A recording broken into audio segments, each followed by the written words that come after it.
未婚妻未能出席婚礼。我站在舞台上，台下的宾客们窃窃私语，司仪的脸上露出为难的表情，注视着我。我却轻轻碰到一个刚刚走进门的听话小女孩，让我们步入婚姻的殿堂吧。台下来的宾客窃窃私语，有些甚至抬眼看我，似乎在观察我是否出丑。小盛在舞台上满头大汗，面露难色地向苏先生提出：“苏先生，我觉得我们是否应该考虑延期婚礼呢？”我勾勾着唇猛笑，延期梦里有了。我本不愿节制装婚，但手握着未婚妻柳如烟外遇的确凿证据，我早已准备多时。现在一个人都不见了，我怎么能狠狠地让她难看？这几个月已经耗去了很多时间，而我的耐心本来就不多。环顾婚礼现场，我的眼神落在进门角落的一桌旁，一个可爱的医生坐在那里，他自顾自地倒着茶水，动作慢悠悠的，优雅从容。周围的一切似乎与他毫不相干。他抬起眼睛看向我，我迅速夺过话筒，指向他的方向，让我再勾勾手指，邀你一同共度人生。他是我心爱的顾双双。当得知柳如烟在外纵情玩乐后，我和兄弟决定去酒吧痛饮一番，结果被他发现并带走了。看着他一个劲地称呼我为哥哥，我的内心感到无比温暖。我赶紧说：“以后跟我好好享受生活的美食和乐趣吧。”刘府突然变色，赶紧走上前，拉着我的手臂，开口说话。全场顿时嘈杂起来，刚刚还寂静的气氛瞬间被打破。阿晨啊，我们柳家对不起你了，你消消气，我们会立即把柳如烟抓回来。我听后不动声色地抽回手臂，往旁边挪了几步。哪能不知道他们心里的小九九啊？攀上苏家是多么好的一件事情啊，8辈子都打不值得买卖。刘母还想示好，我直接开口说：“伯母不用再等了，我已经决定换新娘了。”柳父脸上顿时浮现出愠怒的表情，语气中带着一丝不满：“阿晨，你这是不把柳家放在心上？”说完，他转向我父母，似乎希望他们能劝劝我。当我告诉父母我要换新伴侣时，他们原本铁青的脸上立即绽放笑容，眼中闪耀着光芒。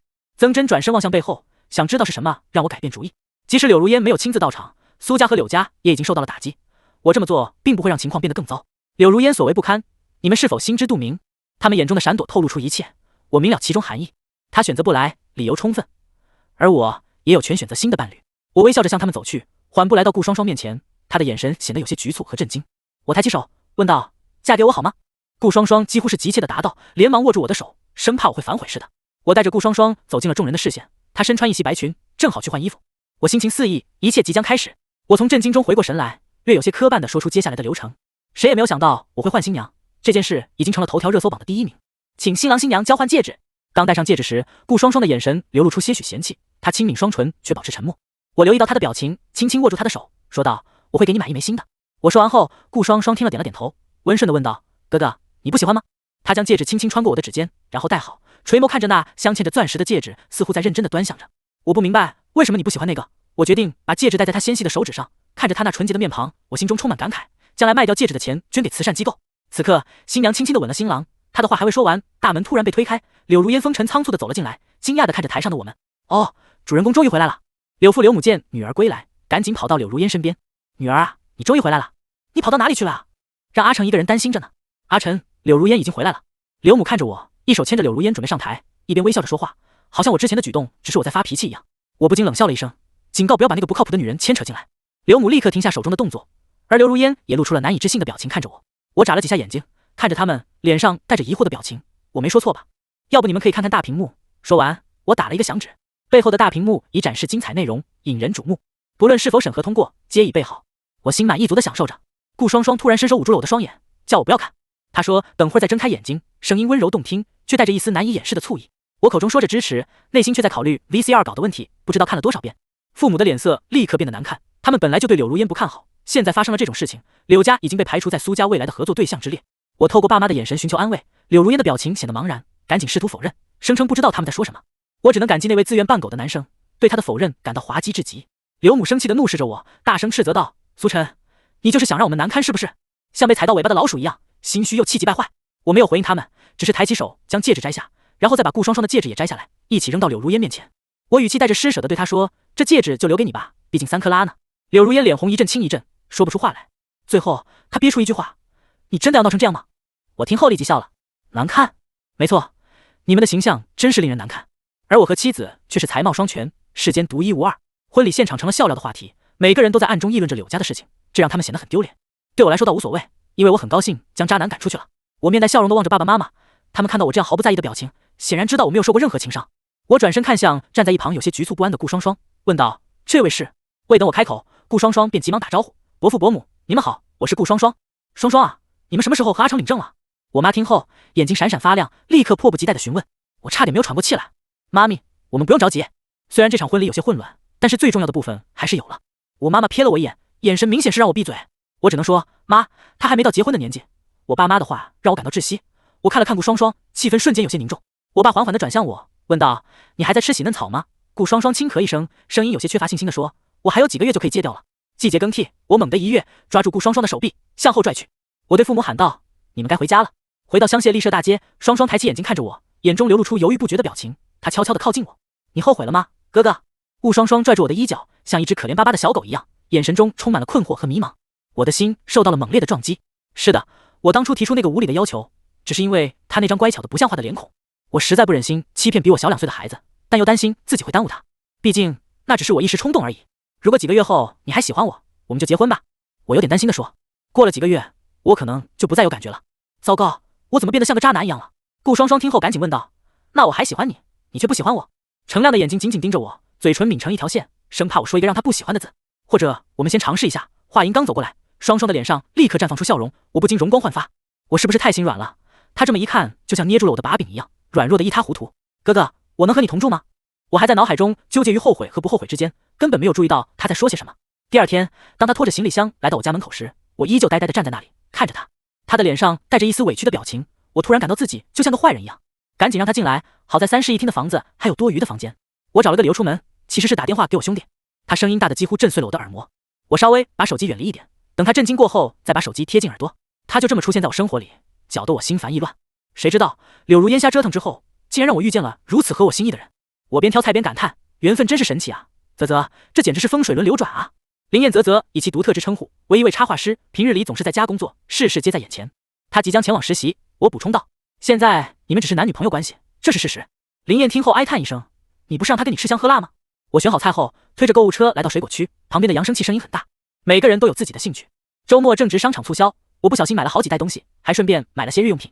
我发现地上有几个袋子，看起来有点肿胀。我拿起手机，打算看看能否找人一起来翻一翻。不知道顾双双在忙些什么，我决定给她打个电话。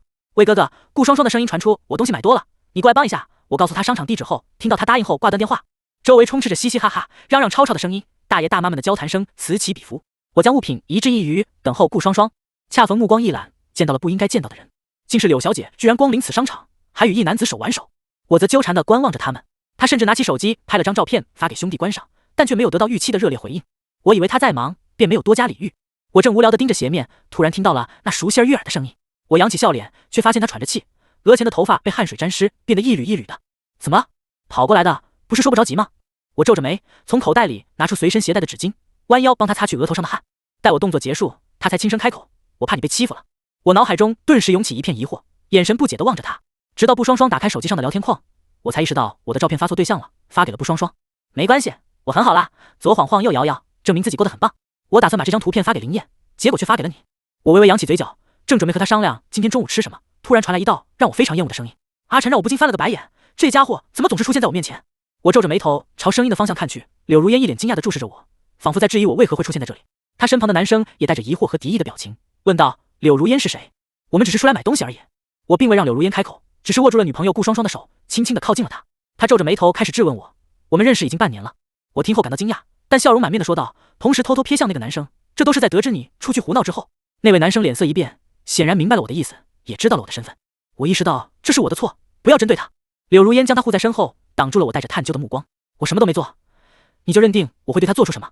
我仿佛听到了一个巨大的笑话，突然感到心里一阵凄凉。在他的眼神中充满了荒唐和质疑，还有纷乱的嘲讽和愤怒。为什么我要放弃一个美女，而去选择一个乳臭未干的小屁孩呢？我生气的搞得两家关系僵硬，还使他们无法跻身豪门。难道我是为了给那位小白脸腾位置吗？我直接挑眉说：“你攀不上我，可以去攀小白脸了。”柳眉微蹙，眼神如电，不经意间扫过小白脸，再转向我：“苏晨，别以为苏家是唯一的顶天立地，外面的世界比山更高，人外有人，门外有门。”我并未提及家境富裕，只想表达不愿涉及这些事。我向他微笑，礼貌大方：“你要拿钱去砸一个小白花，你爸妈都不知道。”柳如烟听了后，不屑地看向顾双双，两人傻笑着。听完我的话，顾双双的表情僵硬了起来，身体也不自觉地僵住了。她似乎想要挣脱我揽着的手臂，但我果断阻止了她。我转向柳如烟，开口说道：“你有没有问题？你根本不是他的对手，你就像地上的一滩泥，连站起来的能力都没有，还想借他的力量站起来。他很出色，比你强千百倍。”柳如烟被气得脸色铁青，但顾双双却直接拉着她转身离开。整个路程，两人都保持沉默，只是顾双双偶尔皱起了眉头，眼神不再像之前那样明亮，透露出一丝郁闷和失落的情绪。我站在厨房里，不知道该说些什么。诡异的氛围持续弥漫着整个家。我把东西放下后，家人们都默默地回到了各自的房间。而我则开始在厨房里处理食材。我在切菜的时候，感受到一股温暖的气息悄悄地围绕着我，一双手臂环绕着我的腰，背后逐渐被温暖的衣物贴紧。我停下动作，身后的人把额头靠在我的肩膀上。哥哥，你能不能不要抛下我？我会努力赚钱给你花的。我的心开始狂跳，就像要跳出我的胸膛一样，耳朵开始发疼。我微微扭动肩膀，抿紧嘴唇说：“你加油吧，我得去做饭了。”并没有答应他的话，低头看着砧板上的食材，内心感到纠结不已。我真的不应该辜负这么优秀的一个人，但我似乎已经陷入其中了。明天我要去巨城出差，你好好在家。我收拾着东西，抬眼看向站在门口的人，略带着宾主道：“顾双双问道，你什么时候回来？”我转动着眼球思考了一下，大概4、5天后吧。那游戏还没玩完呢。顾双双掏出了藏在身后的游戏机，用指尖轻轻甩了甩。怎么可能这样？听到后我顿时跳了起来，愤怒之情瞬间袭来，真是让我无法接受。我怎么可能输给一个比我年纪小的人呢？这简直让我无地自容。前几天连续失败的经历激发了我的竞争欲，正在玩游戏时，顾双双的电话响了起来。她看了一眼，便走向阳台接听电话。我家养的那只猫突然走到我身边，轻轻地蹭着我的手，我手上还握着游戏机，液晶电视上显示着游戏暂停。她站在阳台，一手搭着扶手，脸色淡淡的，有时扯了下嘴角，却并不是很愉悦的笑了。我仰着头看着她走过来，心中不免有些担忧。我把客厅的灯光调暗，只留下2盏暖色的灯，光线在她的眼中闪烁，她神情暧昧又温柔，让我目瞪口呆。她静静地走过来，慢慢地俯身蹲在我面前，没有说话，眼底闪烁着温暖的光芒，情绪交织在其中，微微一笑，美丽的脸庞渐渐放大在我眼前，温暖的气息迎面袭来。她请求道：“哥哥，可以亲一下吗？”眼尾上方，眼瞳里全是我的影子，身体前倾，嘴唇微起，被柔软的触感封闭，密密麻麻的感觉涌入血液，令人匆忙扭头离去。回到私密小窝，舒展身躯，舔猫洗脸，拖着行李箱走下飞机，手机刚开机便收到了顾双双发来的消息。发完消息后，站在路边等车时，脑海里又浮现出昨晚那个甜蜜的吻，耳朵和脸颊也开始泛起红晕。苏晨呐，你出差时不要想太多琐事。我摇摇头，试图摆脱脑海中的不良思绪。顾双双回复了好，我却没有理会她为什么没有加上甜甜的表情。我直接拖着行李上了车。中午在酒店休息了一会儿，下午去附近的写字楼找他。感谢苏先生，祝我们合作愉快。对面的杨启孝女士收起合同，站起身伸出手，我也伸出手与她握手，同样说到合作愉快。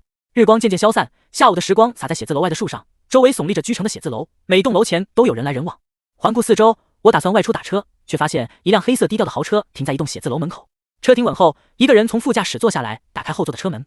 一位穿着西装的女人从车里走了出来，她的背影看起来充满气质，容貌也十分出众。我觉得她的背影越看越让人觉得似曾相识。顾双双不可能出现在这里，更不可能是一个被人围绕的成功人士。她心中坚信自己弄错了，于是转身离去。接下来的几天里，我与已签约的公司进行了交谈，商定了要求。我点了点头，表示放心交给我处理。苏先生，现在时间还早，如果您想外出逛逛，我可以向您推荐几个地方。我手机里存有一些地址，但我选择去商场，毕竟天气已经变热，我刚刚喝了很多茶，需要来一杯奶茶缓解一下。商场里播放着轻柔舒缓的钢琴曲，多层楼都是高奢和轻奢品牌。听到微信提示音，我打开一看，是顾双双发来的消息。他问哥哥在做什么，我回复说事情已经处理好了，我决定出去走走。顾双双工作太辛苦了，还要面对这只熊猫趴在地上的表情包，上面写着我可以3个字。我忍着笑容，仿佛在撒娇，抬手指说我明天就回。顾爽爽回复说好呢，那我等你回家。然后屏幕跳出一个正在跳舞的熊猫，心情愉悦的继续逛着，忽然间发现一家我曾在国外购物几次的小众品牌。我走进店里只是想随意逛逛，然而当我凝视着玻璃柜台时，一串手链吸引了我的目光。在柜台上的灯光下，蓝色波浪被银白环绕，折射出冷淡而平静的光芒，似乎隐藏着巨大的力量。我认为它很适合一个人，或许将其作为礼物送给他会更好。刚下定论就立马招呼店员过来，也不知道他戴不戴得惯手链，不知道他会不会喜欢，只是觉得很适合他吧。拿着袋子走出店门，心里正期待着明天。刚走到扶梯时，抬眼一瞥，脚步不由自主的停滞，仿佛定格在原地，无法前行，就像期待刚萌芽不久却被一记重击瞬间击碎的感觉。我的脑海瞬间涌现出各种情绪，不可知的感觉，疑惑和愤怒。